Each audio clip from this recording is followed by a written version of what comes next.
नाजरीन आदाब, आप देख रहे हैं INN चैनल। मैं हूं शेख अहमद अली। आज की ख़ास बात में हम देखेंगे कई अहम कौमी और बैनुल-अक़वामी ख़बरें।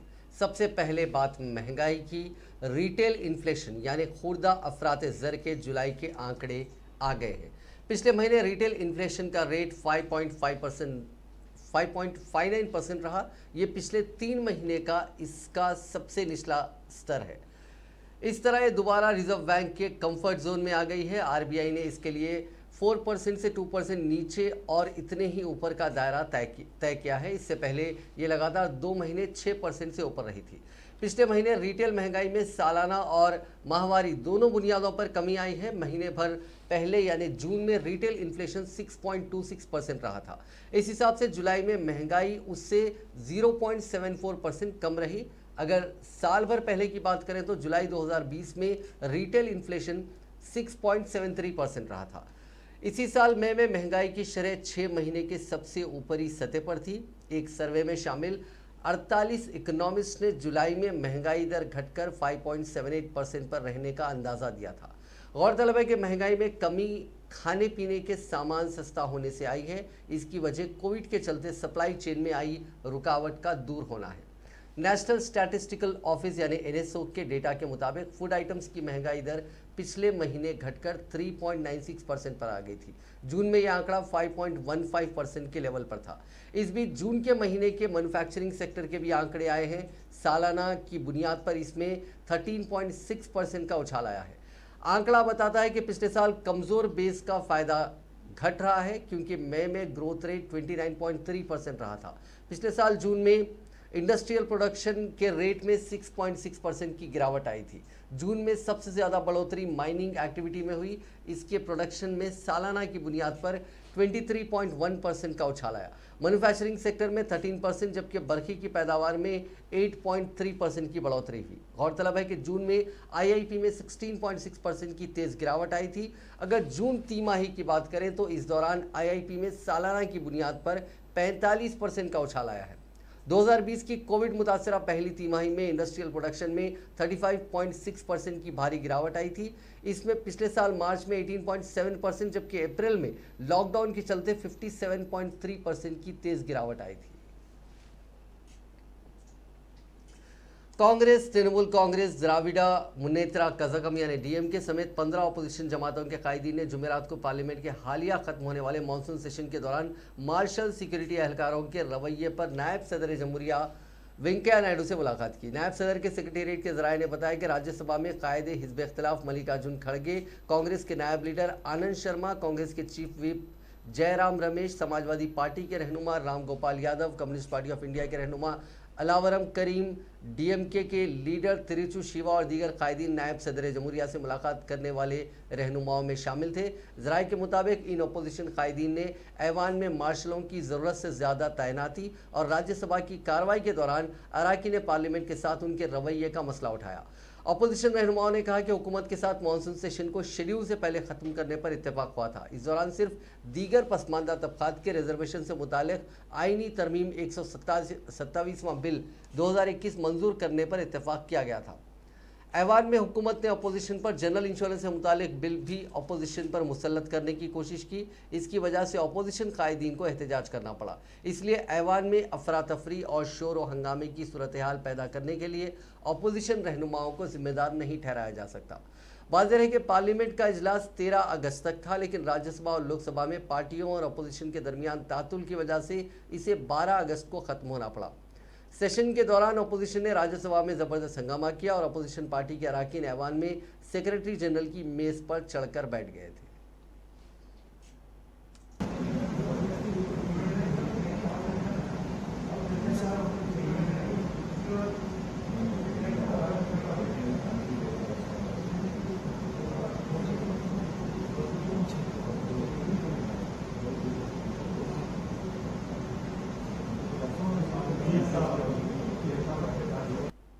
अपोजिशन जमातों के अरकान पार्लियामेंट ने किसान मुखालिफ ज़राअत के 3 क़वानीन की मनसूखी और कई दीगर मसाइल के खिलाफ एहतजाज किया। तकरीबन 15 अपोजिशन जमातों के रहनुमाओं ने पार्लियामेंट हाउस से विजय चौक चौक तक मार्च किया। मार्च की क़यादत कांग्रेस के साबिक़ सदर राहुल गांधी ने की। डीएमके लीडर तिरुचि शिवा, राज्यसभा में अपोजिशन लीडर मल्लिकार्जुन खड़गे, आरजेडी के मनोज कुमार झा, शिवसेना के संजय रावत और दीगर रहनुमा मार्च में शामिल हुए। राहुल गांधी ने बाद में सहाफ़ियों को बताया कि पार्लियामेंट के इजलास के दौरान जमहूरियत का कत्ल किया गया। अपोजिशन जमात पेगासस जासूसी स्कैंडल, किसानों के मसाइल और दीगर कई मसाइल पर बात करना चाहती थी, लेकिन हुकूमत ने उसकी इजाज़त नहीं दी। अपोजिशन जमात पेगासस स्कैंडल पर जामे बहस चाहती थी, लेकिन हुकूमत ने ऐसा नहीं होने दिया। संजय रावत ने कहा कि पार्लियामेंट के इजलास के दौरान अपोजिशन जमातों के कायदीन अवाम के मफाद के बारे में बात करना चाहते थे। ये पार्लियामेंट का इजलास नहीं था, बल्कि इस दौरान हुकूमत ने जमहूरियत का कत्ल किया। उन्होंने कहा कि कल मार्शल के लिबास में कुछ निजी अफराद ने राज्यसभा में खवातीन अराकीन पार्लियामेंट पर हमला किया। उन्होंने कहा कि उन्हें ऐसा लगा जैसे मार्शल लॉ लगा दिया गया हो। डीएमके के तिरुचि शिवा ने कहा कि उन्होंने अपने पार्लिमानी कैरियर में 2 दहाइयों पर मुहित मानसून सेशन के ऐसे वाकयात कभी नहीं देखे। अपोजिशन जनरल इंश्योरेंस बिल पर तफसीली बहस चाहती थी और इसे तफसीली जायजा के लिए सिलेक्ट कमेटी को भेजना चाहते थे, लेकिन उसे इंतशार के दरमियान मंजूर कर लिया गया।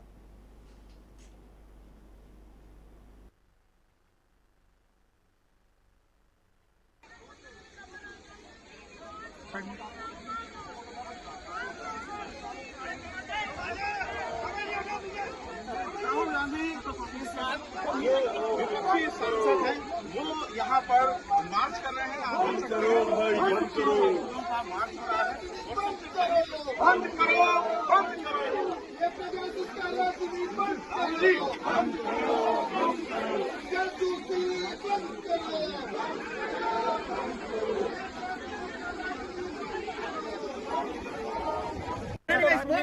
आप सरकार के स्पोक्समैन हो क्या? आप सरकार के लिए काम करते हो क्या? सर मैं मीडिया का आदमी हूँ। नहीं, आप मीडिया के आदमी नहीं हो, आप सरकार के आदमी हो सर। क्योंकि मीडिया की सच्चाई मैं बताता हूँ। सर मैं से हिंदुस्तान में काम करता हूँ। मैं रिपोर्टर सर। बताने दीजिए जी, पहली बार राज्यसभा में सांसदों की पिटाई की गई। बाहर से लोगों को बुलाकर नीली वर्दी में डालकर सांसदों को धक्का मुक्की मारपीट की गई। और आप ये सवाल पूछ रहे हो कि स्पीकर को दुख हो रहा है, वाइस चेयरमैन को दुख हो रहा है। चेयरमैन की क्या जिम्मेदारी है? चेयरमैन की जिम्मेदारी हाउस को चलाने की है। चेयरमैन ने हाउस को पिछले दिनों में क्यों नहीं चलाया? नहीं दिया। अगर आप इसे पार्लियामेंट का सेशन कहते हैं तो मैं मानता हूं कि पार्लियामेंट का सेशन नहीं थी। हमारे सबके सामने हमने कल देखा है, लोकतंत्र की हत्या हुई हमने देखा है, हमारे आंखों से देखा है। जिस तरह से कल राज्यसभा में मार्शल के ड्रेस पर बाहर से प्राइवेट लोग आकर हमारे महिला सांसद और हमारे सभी सांसदों के ऊपर हमला करने की कोशिश की, मुझे लगा ये मार्शल नहीं थे, मार्शल लॉ लगाया। राज्यसभा में हुए वाकयात को लेकर हुकूमत और अपोजिशन के बीच इल्ज़ाम और जवाबी इल्ज़ामात का दौर चल रहा है। ऐसे में जब राहुल गांधी ने 15 अपोजिशन पार्टीज़ के साथ पार्लियामेंट से विजय चौक तक मार्च निकाला, उसके करीब 1 घंटे के बाद हुकूमत के 8 वज़रा ने प्रेस कॉन्फ्रेंस की और अपोजिशन के हर इल्ज़ाम का सिलसिलावार ढंग से जवाब दिया। प्रेस कॉन्फ्रेंस में parliamentary affairs minister Prahlad Joshi, Anurag Thakur, Piyush Goyal के अलावा मुख्तार अब्बास नकवी, धर्मेंद्र प्रधान, अनुराग ठाकुर, अर्जुन मेघवाल और वी मुरलीधरन यानी 8 वज़रा ने 48 मिनट तक जवाब दिया। प्रहलाद जोशी ने कहा कि हमने अपोजिशन से ताउन करने की मांग की थी, बिल पास कराने के लिए भी साथ मांगा था। हम तो चाहते थे कि पार्लियामेंट पीर के रोज तक चले, लेकिन ऐसा नहीं हुआ। जमहूरियत का कत्ल करने की बात करने वाले राहुल गांधी को मुल्क से माफ़ी मांगनी चाहिए। वो जानते हैं कि उन्होंने क्या किया। टेबल पर चढ़कर एमपीज़ ने काफ़ी गड़बड़ की, खवातीन मार्शलों को चोट पहुंचाई गई। अपोजिशन का तो एजेंडा ही था कि हंगामा करना है। वहीं मरकज़ी वज़ीर पीयूष गोयल ने कहा कि अपोजिशन ने ऐवान की जो सैंटिटी है उसको गिरा दिया। कोई वज़ीर जवाब दे रहा है तो उसके हाथ से जवाब छीन लिया गया। जब अपोजिशन से कहा गया कि माफ़ी मांगे तो उससे भी साफ इनकार कर दिया गया।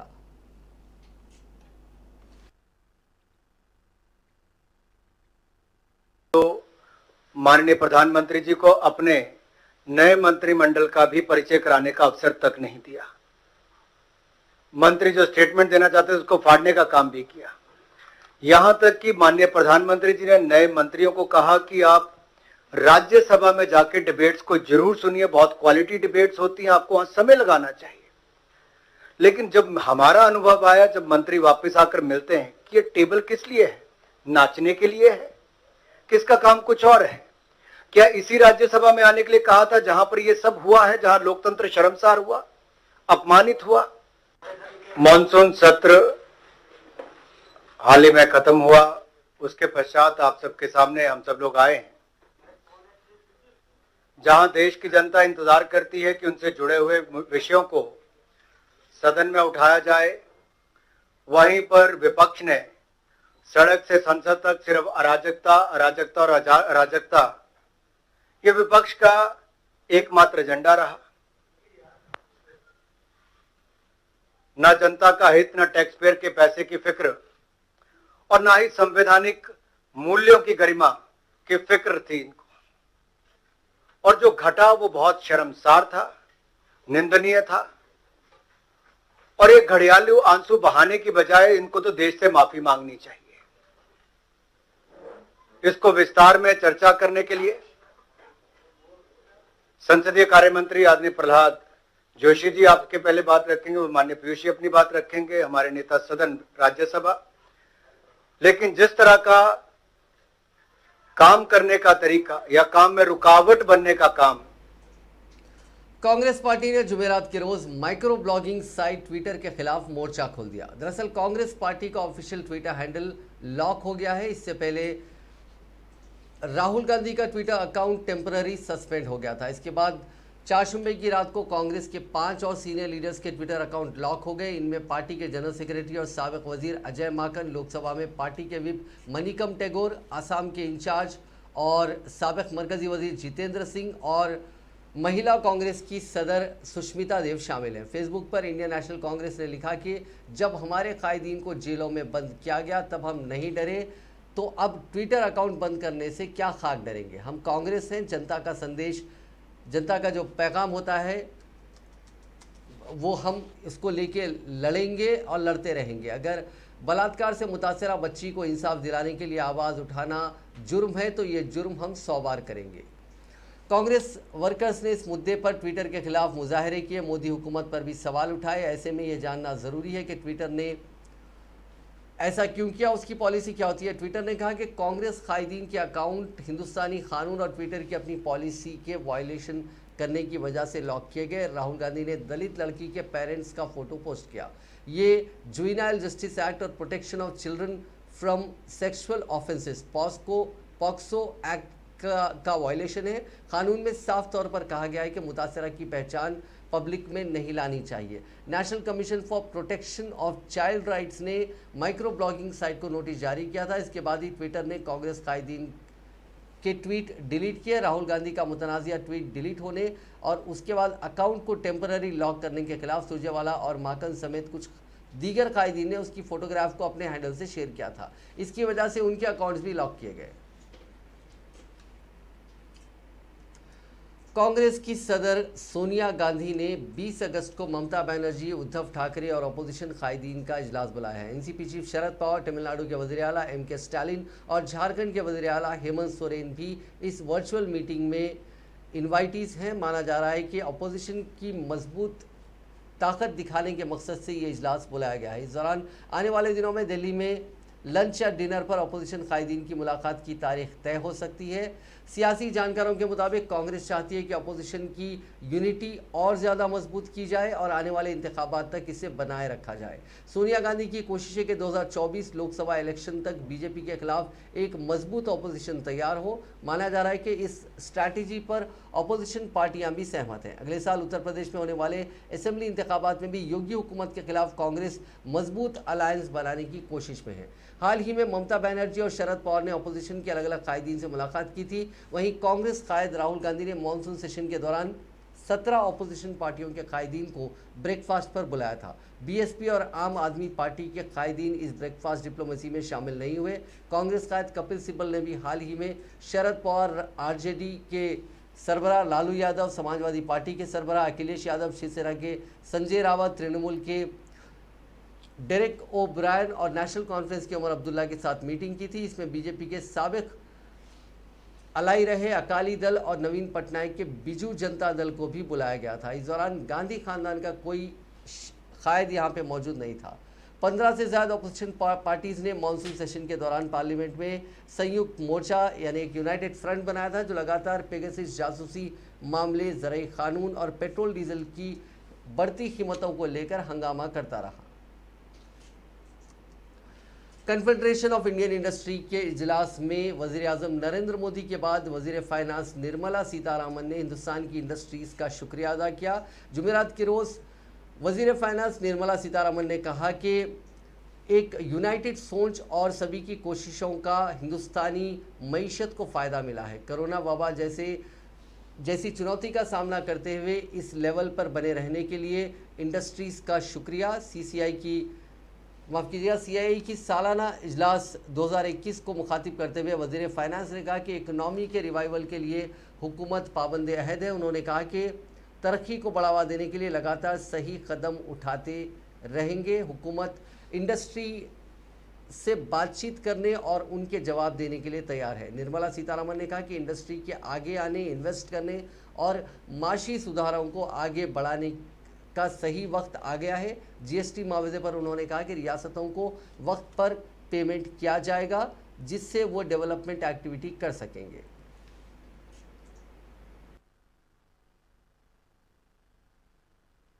One story which I would definitely want to pick up on is a 2019 story, which is a pre-pandemic story.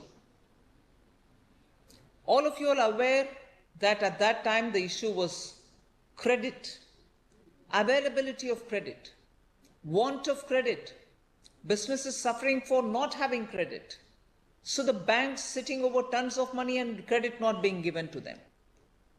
I remember going all around the country well before the festive season and hearing people tell me, no, I'm sorry, it's not happening, credit is not available. And since then we had announced a credit outreach, which commenced sometime late September, early October. And since then till today, nearly 5 lakh crores have been put into the economy through the various credit outreach programs. Even that 1 year, between 19 October, September, October, till about March, we had already... मरकज़ी हुकूमत ने 2022 तक किसानों की आमदनी दुगनी करने के अहद को एक आलमी सतह पर दोहराया है। मरकज़ी वज़ीर ज़राअत नरेंद्र सिंह तोमर ने कहा कि हुकूमत खेती के लिए लगातार नई तकनीक अपनाने पर जोर दे रही है। वो लेबॉरेटरी में तैयार खेती किसानों की चीज़ों के इस्तेमाल को लागू करने के लिए पहल कर रही है। तोमर ने कहा कि हुकूमत कई तरह की पहल के ज़रिए किसानों, खेती किसानी से जुड़े ख़वातीन और दही इलाकों में रहने वाले नौजवानों को एम्पावर करने के लिए काफ़ी इक़दाम कर रही है। ये बात उन्होंने शंघाई कोऑपरेटिव ऑर्गेनाइजेशन यानी SCO के अरकान मुल्कों के वज़राए ज़राअत की 6ठे इजलास में कही।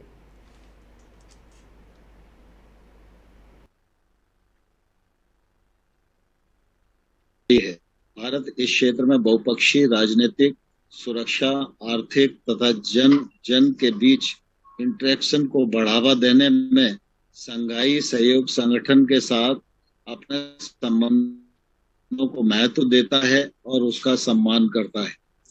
India is a full member of the SCO and has played significant role since being a member of the SCO. India values and honors its relationship with the Shanghai Cooperation Organization in promoting multilateral political, security, economic and people-to-people interaction in the region. कोविड-19 महामारी की इस चुनौतीपूर्ण समय में खाद्य सुरक्षा और पोषण में सहयोग मजबूत करने पर SCO के कृषि मंत्रियों की बैठक आयोजित करना महत्वपूर्ण है। कोविड महामारी का खाद्य सुरक्षा व आपूर्ति श्रृंखला पर दीर्घकालिक प्रभाव हो सकता है, तो इसके मद्देनजर खाद्य तथा पोषण सुरक्षा। हिमाचल प्रदेश के कन्नौज ज़िले में बड़े पैमाने पर ज़मीन खिसकने के वाक़े के बाद अब तक 15 लोगों की लाशें बरामद की जा चुकी हैं, जबकि 20 दीगर अब भी लापता बताए जा रहे हैं। मलबे में दबे 200 मीटर के दायरे में फंसे 20 से ज़्यादा लोगों को निकालने के लिए एजेंसियों की मदद से बचाव मुहिम जारी है।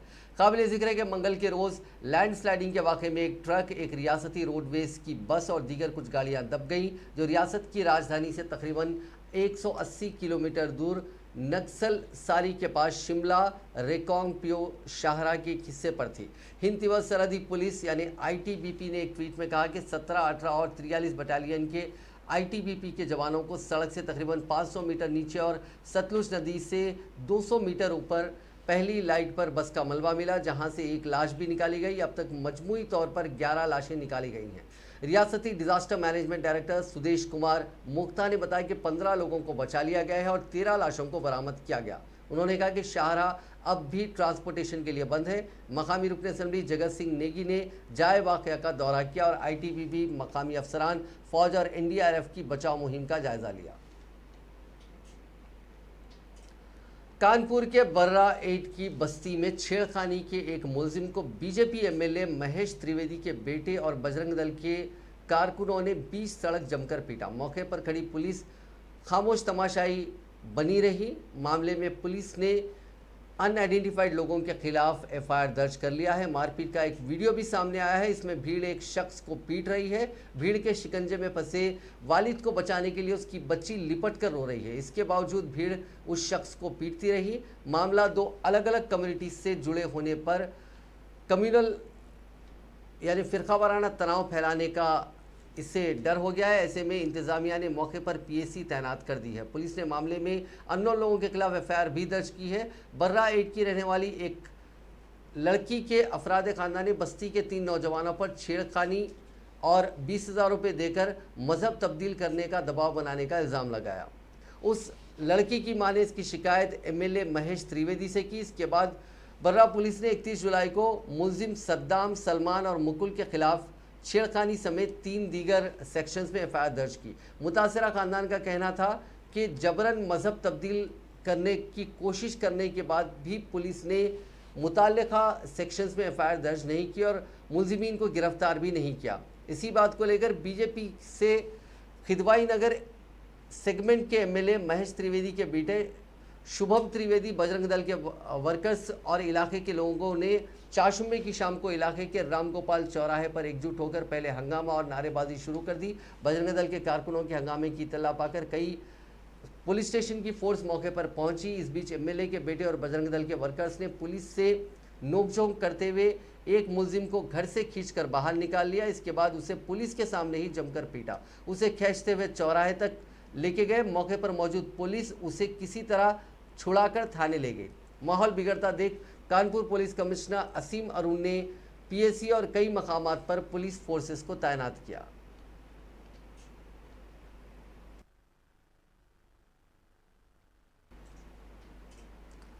नॉर्थ दिल्ली के त्रिलोकपुरी इलाके में चाशुम्बे की रात 6 साल की दलित बच्ची से 2 लोगों ने गैंगरेप किया। पुलिस ने एक मुलजिम को गिरफ्तार कर लिया है। खानदान ने पुलिस पर एफआईआर दर्ज करने में टाल मटोल करने का इल्ज़ाम लगाया। बच्ची की एक रिश्तेदार ने बताया कि वो रोते हुए घर आई, हाथ उसी की फ्रॉक से बंधे हुए थे। उसने कहा कि उसे चोट लगी है, प्राइवेट पार्ट से खून बह रहा था। दोबारा पूछा तो उसने कहा कि 2 लोगों ने मेरे साथ ज़बरदस्ती की है। इस मामले में ज़बान खोलने पर अफराद ख़ानदान को जान से मार देने की धमकी दी गई थी। बच्ची के अफराद ख़ानदान का इल्ज़ाम है कि दिल्ली पुलिस एफआईआर दर्ज करने में टाल मटोल कर रही थी। उनका कहना था कि इससे ख़ानदान की बदनामी हो जाएगी। हालांकि पुलिस का दावा है कि इस वाक़े के फौरी बाद एफआईआर दर्ज कर ली गई थी। महाराष्ट्र के यवतमाल के फुलसावंगी के रहने वाले शेख इस्माइल उर्फ मुन्ना ने 2 साल की कड़ी मेहनत के बाद एक हेलीकॉप्टर तैयार किया था। उन्होंने इसे मुन्ना हेलीकॉप्टर का नाम दिया था। इसके पूरी तरह बनने के बाद शेख इस्माइल को कॉन्फिडेंस था कि हेलीकॉप्टर ज़रूर उड़ेगा। चाशुम्बे को मुन्ना इसे पूरे गांव के सामने उड़ाने वाला था, लेकिन इससे पहले यानी मंगल की रात 2:30 बजे टेस्टिंग के दौरान उसका एक पंखा टूटकर मुन्ना के सिर पर जा लगा। इससे मुन्ना की मौके पर ही मौत हो गई। 8वीं पास मुन्ना की उम्र महज 24 साल थी और पेशे से वो मैकेनिक था। वो दिन में एक गैरेज में वेल्डिंग का काम करता था और रात में अपना सारा वक्त अपना ख्वाब पूरा करना यानी हेलीकॉप्टर बनाने में लगा देता था। मुन्ना चाहता था कि घर की पार्किंग में कार की जगह हेलीकॉप्टर खड़ा हो। उनके हुनर और उनके ख़ानदान के बारे में दुनिया जान पाती उससे पहले ही ख़ानदान में मातम छा गया। घर वालों ने बताया कि मुन्ना अलमारी और कूलर जैसी चीज़ें खुद बनाता था। वो पायलट बनना चाहता था, लेकिन घर की माशी हालत कमज़ोर होने के चलते उसका ये ख्वाब पूरा नहीं हो सका। इसलिए एक दिन अचानक उसने हेलीकॉप्टर बनाने का फैसला किया और उसने अपने ख्वाब को पूरा करने में अपना पूरा वक्त लगाया। मुन्ना के चाचा सिराजुद्दीन बताते हैं कि ज़्यादा पढ़े लिखे ना होने के बावजूद मुन्ना की सोच बहुत ऊंची थी। उनके हाथों में अनोखा हुनर था। पूरे गांव में लोग उसे रैंचो कहकर बुलाते थे। अब बात कोरोना की। दुनिया में कोरोना के मामले बढ़ते जा रहे हैं। बीते दिन 7 लाख नए केसेस दर्ज किए गए। इस दौरान 5,69,000 लोगों ने बीमारी को मात दी, जबकि 10,228 लोगों की इसके चलते जान गई। अमेरिका में चारशंबे के रोज़ भी 1 लाख से ज़्यादा लोगों की कोरोना रिपोर्ट पॉजिटिव आई। यहाँ 1,43,000 लोग कोरोना से मुतासिर पाए गए। इंग्लैंड में कोरोना वैक्सीन के दोनों डोज लगवाने वाले लोगों के लिए पीर के रोज़ से क्वारंटाइन ख़त्म किया जा रहा है। ऐसे लोग अगर किसी मुतासिरा शख्स से राब्ते में आते हैं तो भी उन्हें आइसोलेट नहीं होना पड़ेगा। उन्हें सिर्फ PCR टेस्ट करने की तजवीज़ दी गई है। कोरोना पर चीन का एक और झूठ पकड़ा गया। चीन का मीडिया कई दिनों तक एक ऐसे शख्स के हवाले से खबरें पब्लिश करता रहा जो असलियत में है ही नहीं। हालांकि बाद में झूठ बेनकाब होने पर उन्होंने माफ़ी मांग ली। चीन में वायरल हो रही कई सोशल मीडिया पोस्ट पर दावा किया गया कि WHO ने कोरोना की शुरुआत का पता लगाने के लिए एडवाइजरी ग्रुप बनाया है। इसमें शामिल स्विट्जरलैंड के बायोलॉजिस्ट विल्सन एडवर्ड्स ने जांच के खिलाफ बयान दिया है। चीन के अहम अखबारों में छपी फर्जी खबर के मुताबिक विल्सन ने फेसबुक पर एक पोस्ट शेयर की। इसमें उन्होंने कोरोना की शुरुआत पर हो रही जांच को सियासत से मुतासिर या सियासत पर मबनी बताया। उन्होंने कहा कि इसका इस्तेमाल चीन के खिलाफ किया जा रहा है और इस बात से वो काफ़ी घबराए हुए हैं। चीनी मीडिया में ट्वीट का स्क्रीनशॉट वायरल होने के बाद स्विस एम्बेसी सामने आई और उसने अपने यहाँ ऐसे किसी भी शख्स के होने से इनकार कर दिया। एम्बेसी ने सोशल मीडिया पर कहा कि स्विट्जरलैंड में इस नाम का कोई आदमी नहीं है। हमने बहुत खोजा लेकिन विल्सन एडवर्ड्स नाम के शख्स के नाम से कोई रजिस्ट्री या आर्टिकल नहीं मिला। अगर आपके पास उनकी डिटेल है तो शेयर करें, हम उनसे मिलना चाहेंगे। हालांकि इसका इम्कान नहीं है। स्विट्जरलैंड ने अपने बयान में कहा कि हम चीन की जनता को इस फेक न्यूज़ के बारे में बता रहे हैं। इस नाम का कोई बायोलॉजिस्ट हमारे यहाँ नहीं है। हम लोगों से इस कहानी को हटाने की अपील करते हैं। CGTN, पीपल्स डेली और चाइना डेली ने इस खबर को पब्लिश किया था। हिंदुस्तान में कोरोना मुतासरीन के मामले फिर से बढ़ते देखे जा रहे हैं। बीते 24 घंटों में मुल्क में 41,576 नए मामले दर्ज किए गए। 39,125 मरीज ठीक हुए और 491 की मौत हो गई। ऐसा 5 दिन बाद हुआ है जब 40,000 से नए मरीजों की पहचान हुई। इससे पहले 5 अगस्त को 45,000 केसेस सामने आए थे। वहीं रिकवर करने वालों की तादाद भी 3 अगस्त के बाद सबसे कम रही। इससे कम यानी 36,552 मुतासरीन 3 अगस्त को ठीक हुए थे। जुमेरात के रोज़ एक्टिव केसेस में 1,955 की बढ़ोतरी हुई। बीते 5 दिनों से इसमें कमी आ रही थी। अब जुमला 3,82,000 मरीजों का इलाज चल रहा है। उधर केरल में भी नए केसेस बढ़ रहे हैं। यहाँ 23,500 मरीजों की रिपोर्ट पॉजिटिव आई है। 19,411 ठीक हुए हैं। ये बीते 8 दिन में सबसे ज़्यादा है। एक तरफ हिंदुस्तान की कई रियासतों में कोरोना इन्फेक्शन की कमी को देखते हुए कारोबारी सरगर्मियां और तालीमी इदारे धीरे धीरे खोलने का ऐलान किया जा रहा है और दूसरी तरफ उन रियासतों से अच्छी खबर नहीं आ रही है जहां स्कूल खुल चुके हैं। कर्नाटका, पंजाब और हरियाणा जैसी रियासतों में अब स्कूली बच्चों पर कोरोना का कहर शुरू होता नजर आ रहा है। कर्नाटक के बेंगलुरु शहर में एक ही हफ्ते में 300 से ज़ायद बच्चे कोरोना पॉजिटिव पाए गए। एक रिपोर्ट के मुताबिक बेंगलुरु से मुतालिक जो आदाद और शुमार सामने आए हैं उसमें बताया गया है कि 6 दिनों में 300 से ज़्यादा बच्चे कोरोना की जद में आ चुके हैं। बेंगलुरु जैसे बड़े शहर में स्कूली बच्चों का इस तेज़ी से कोरोना इन्फेक्शन का शिकार होना फिक्र अंगेज है। बेंगलुरु इंतज़ामिया ने जानकारी दी है कि 0 से 9 साल के तकरीबन 127 और 10 से 19 साल के तकरीबन 174 बच्चे पॉजिटिव पाए गए। ये आदाद और शुमार 5 अगस्त से 10 अगस्त के हैं।